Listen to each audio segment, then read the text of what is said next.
தடவிட்டு எதுக்கு நான் பெட்ல போய் உட்காந்துருக்கேன்?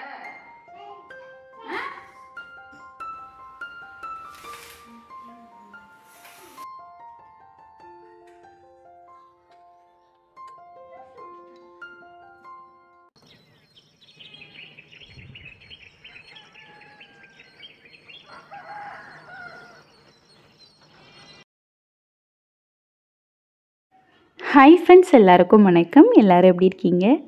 இன்றைக்கி வந்து ரொம்ப நாளுக்கு அப்புறம் நம்ம வந்து விளாக் போட்டிருக்கோம். அது புது வீட்டிலேருந்து நான் வந்து விளாக் வந்து ஷேர் பண்ணியிருக்கேன்.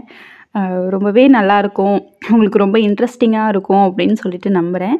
ஸோ வீடியோக்குள்ளே போகிறதுக்கு முன்னாடி நீங்கள் இப்போ தான் நம்ம சேனலை ஃபஸ்ட் டைம் பார்க்குறீங்கன்னா ஃபஸ்ட்டு லைக் பண்ணிவிட்டு அதுக்கப்புறம் வீடியோ பார்க்க ஸ்டார்ட் பண்ணுங்கள். அதுக்கப்புறம் நம்ம சேனலை உங்களுக்கு பிடிச்சிருந்ததுன்னா சப்ஸ்கிரைப் பண்ணிக்கோங்க. இப்போ வாங்க வீடியோக்குள்ளே போகலாம்.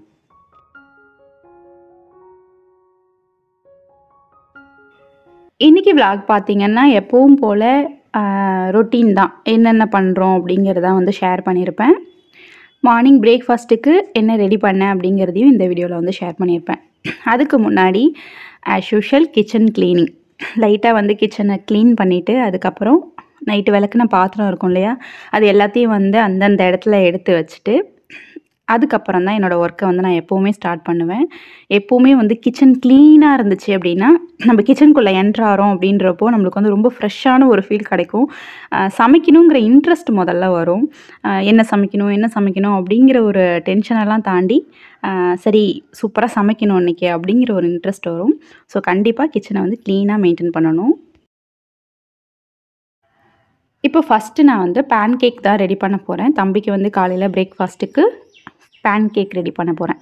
பேன் கேக் பார்த்திங்கன்னா நம்ம நார்மலாக வந்து தவாவில் வந்து ரெடி பண்ணுவோம் இல்லையா, அந்த மாதிரி இல்லாமல் குழிப்பணியார சட்டி இருக்குது பாருங்கள், அதில் வந்து கொஞ்சம் டிஃப்ரெண்ட் ஷேப்பில் ட்ரை பண்ணுறான்னு சொல்லிட்டு அப்படி நான் நிறைய டைம் பண்ணி கொடுத்துருக்கேன். இப்போ ஒரு மிக்ஸி ஜாரில் 1 கப் அளவுக்கு நான் வந்து கோதுமை மாவு சேர்த்துக்கிறேன், 1 முட்டை சேர்த்துக்கிறேன், கொஞ்சமாக வந்து பால் சேர்த்துக்கிறேன். பால் வந்து காய்ச்சின பாலாக இருந்தாலும் சரி, காய்ச்சாத பாலாக இருந்தாலும் பரவாயில்ல, நான் பசும்பால் காய்ச்சாதது தான் சேர்த்தேன். அது கூடவே ஒரு ஏலக்காய், 1 வாழைப்பழத்தை வந்து கட் பண்ணி சேர்த்துக்கிறேன், 2 ஸ்பூன் வந்து நாட்டு சர்க்கரை சேர்த்துக்கிறேன். ஏலக்காய்க்கு பதிலாக வெண்ணிலா எசன்ஸ் ஏதாவது வச்சுருக்கீங்க அப்படின்னாலுமே நீங்கள் வந்து சேர்த்துக்கலாம். பட் குழந்தைங்களுக்கு தானே கொடுக்க போகிறோம் அப்படிங்கிறனால ஏலக்காவே பெட்டர் தான். வெண்ணிலா எசன்ஸ் சேர்க்கும்போது கொஞ்சம் ஐஸ்கிரீம் ஃப்ளேவர் மாதிரி நம்மளுக்கு வந்து கிடைக்கும், சாப்பிட்றதுக்கு நல்லாயிருக்கும், குழந்தைங்களுக்கு ரொம்பவே பிடிக்கும் அந்த ஸ்மெல்லு. இப்போ இதை நல்லா வந்து மிக்சியில் போட்டு நல்லா அரைச்சி எடுத்துடலாம். நல்லா ஃபைன் பேஸ்ட்டாக அரைச்சிட்டு அதுக்கப்புறமா குழிப்பணியார சட்டியில் வந்து கொஞ்சம் கொஞ்சமாக நான் வந்து ஆயில் சேர்த்துக்கிறேன்.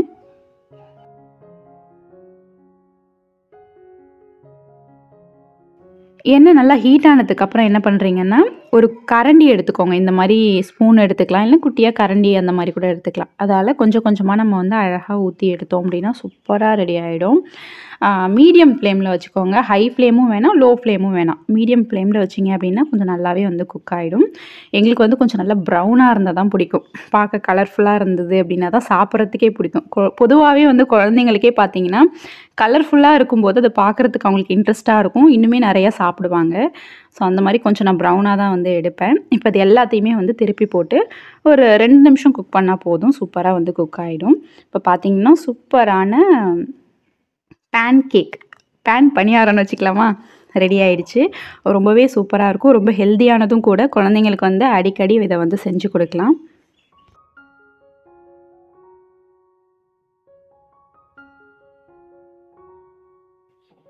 இப்போ எனக்கு பிரேக்ஃபாஸ்ட் நான் என்ன பண்ண போகிறேன் பார்த்தீங்கன்னா, ஒரு சாலட் தான் வந்து ரெடி பண்ண போகிறேன்.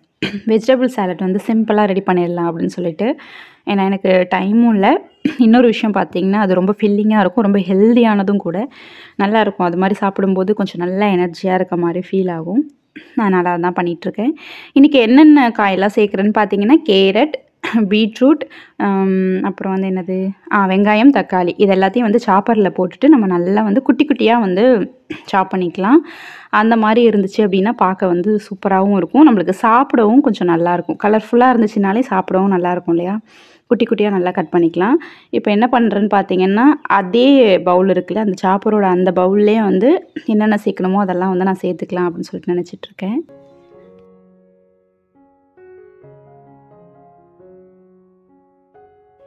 இந்த மாதிரி சாலட் வந்து வெயிட் லாஸ்க்கும் நீங்கள் வந்து ட்ரை பண்ணலாம், ரொம்பவே நல்லாயிருக்கும்.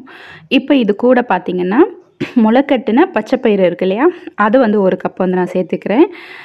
அது கூடவே வந்து வேக வச்ச கார்ன் அது வந்து கொஞ்சமாக நான் வந்து சேர்த்துக்கிறேன். இது எல்லாத்தையும் சேர்த்துட்டு இதுக்கு தேவையான அளவு வந்து கொத்தமல்லி வந்து கட் பண்ணி சேர்த்துக்கலாம். கொத்தமல்லி சேர்த்ததுக்கப்புறம் கொஞ்சமாக வந்து உப்பு, தேவையான அளவு உப்பு சேர்த்தோம் அப்படின்னா தான் நம்மளுக்கு சாப்பிட்றதுக்கு நல்லாயிருக்கும் இல்லையா, அதனால் வந்து உப்பு சேர்த்துக்கலாம். உப்பு சேர்த்ததுக்கப்புறமா ஒரு 1/2 ஸ்பூன் அளவுக்கு வந்து மிளகு சீரகத்தூள் வந்து நான் சேர்த்துக்கிறேன். நீங்கள் வெறும் பெப்பர் பவுடர் வந்து சேர்த்துக்கிட்டீங்க அப்படின்னாலும் ஓகே, இல்லை சீரக பவுடரும் சேர்த்து போட்டிங்கனாலும் பிரச்சனை இல்லை, நல்லாவே இருக்கும். இது சேர்த்துட்டு நல்லா வந்து மிக்ஸ் பண்ணிக்கலாம்.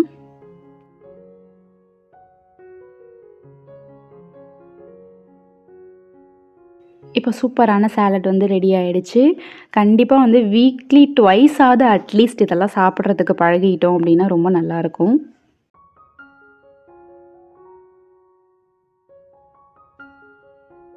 இப்போ பிரேக்ஃபாஸ்ட் வேலை வந்து ரொம்ப சிம்பிளாக நான் இன்றைக்கி முடிச்சுட்டேன். திரும்ப நம்ம வந்து கிச்சன் லைட்டாக க்ளீன் பண்ணணும். நம்ம ஷாப்பிங் போர்டு இருக்கு இல்லையா, அதெல்லாம் வந்து லைட்டாக வந்து தொடச்சிட்டு அதுக்கப்புறம் வைப்பேன். எப்போவுமே வந்து இந்த மாதிரி ஷாப்பிங் போர்டு வந்து நம்ம உட்டனில் யூஸ் பண்ணுறோம் அப்படிங்கிறப்போ க்ளீன் பண்ண உடனே நம்ம வந்து நல்லா தொடச்சிட்டு ட்ரை பண்ணிவிட்டு அதுக்கப்புறம் வந்து வச்சோம் அப்படின்னா அந்த பூசணம் பிடிக்கிறதுன்னு சொல்லுவாங்க, எனக்கு சொல்ல தெரில, ஒரு மாதிரி பச்சை பச்சையாக பாசி மாதிரி வந்துடும். அந்த மாதிரி வராமல் இருக்கிறதுக்கு இது மாதிரி எப்போவுமே வந்து க்ளீனாக ட்ரையாக வச்சுருந்தோம் அப்படின்னா ரொம்ப நாளைக்கு நம்ம வந்து யூஸ் பண்ணலாம்.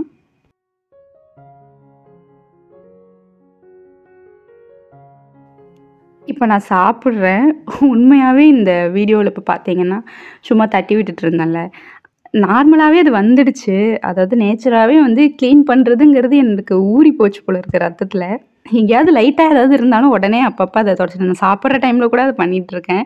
எனக்கே அது சிரிப்பு வந்துச்சு. வீடியோ எடிட் பண்ணும்போது தான் அந்த ஞாபகம் எனக்கு வந்துச்சு. இப்போ வந்து லஞ்சுக்கு ரெடி பண்ணணும். குக்கரில் வந்து அரிசி மட்டும் ஊற வைக்கிறேன். இன்றைக்கி வந்து குக்கரில் பண்ணிடலாம் அப்படின்னு சொல்லிட்டு அதனால் ஊற வச்சுட்டு துணி கொஞ்சம் நிறையா இருக்குது மடிக்கிறது, அதை வந்து மடிக்கலாம் அப்படின்னு சொல்லிட்டு நினைக்கிறேன்.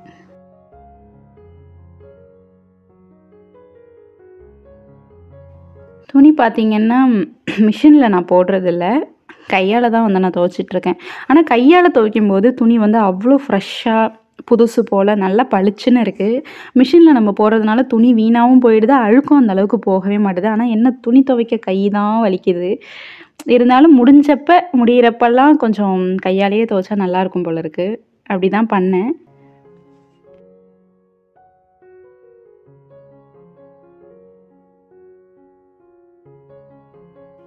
நம்ம வீடு எப்போவுமே நீட்டாக இருக்கிறதுக்கு மெயினாக ஒரு விஷயம் இந்த துணியை மடிக்கிறது தான். ஏன்னா மூளைக்கு ஒன்று அப்படியே போட்டு வச்சுருவோம். துவைச்சதும் அதை மடிக்கணுங்கிறத வந்து எப்போவுமே நினைக்க மாட்டோம். அந்த மாதிரி எப்போவுமே நல்லா மடித்து நீட்டாக வச்சுட்டு இருந்தோம் அப்படின்னாலே ஓரளவுக்கு வீடு பார்க்குறதுக்கு நீட்டாக இருக்க மாதிரி இருக்கும். எப்போவுமே வந்து ஃப்ரெஷ்ஷாக தெரியும். துணியெல்லாம் மடிச்சுட்டு அந்தந்த இடத்துல வந்து எடுத்து வச்சுட்டேன். இதுக்கப்புறம் தம்பிக்கு வந்து எண்ணெய் தேய்ச்சி விட்டுருந்தேன், நல்லெண்ணெய் தேய்ச்சி விட்டுருந்தேன். சரி அவனை குளிக்க வைக்கலாம் அப்படின்னு சொல்லிட்டு ஹீட்டரை ஆன் பண்ணிவிட்டு குளிக்க வைக்க போகிறேன். அதுக்கு முன்னாடி வந்து இந்த விண்டோ கர்ட்டன்லாம் வந்து ஓப்பன் பண்ணவே இல்லை, அப்படியே வந்து விட்டுருந்தேன். அதனால் அதெல்லாம் எடுத்து விட்டுட்டு ஜன்னல் வந்து ஓப்பன் பண்ணேன். ஜன்னல் பாருங்களேன், அப்படியே ஓப்பன் பண்ணதுமே சூப்பராக காற்றடிக்கும், ரொம்ப நல்லாயிருக்கும்.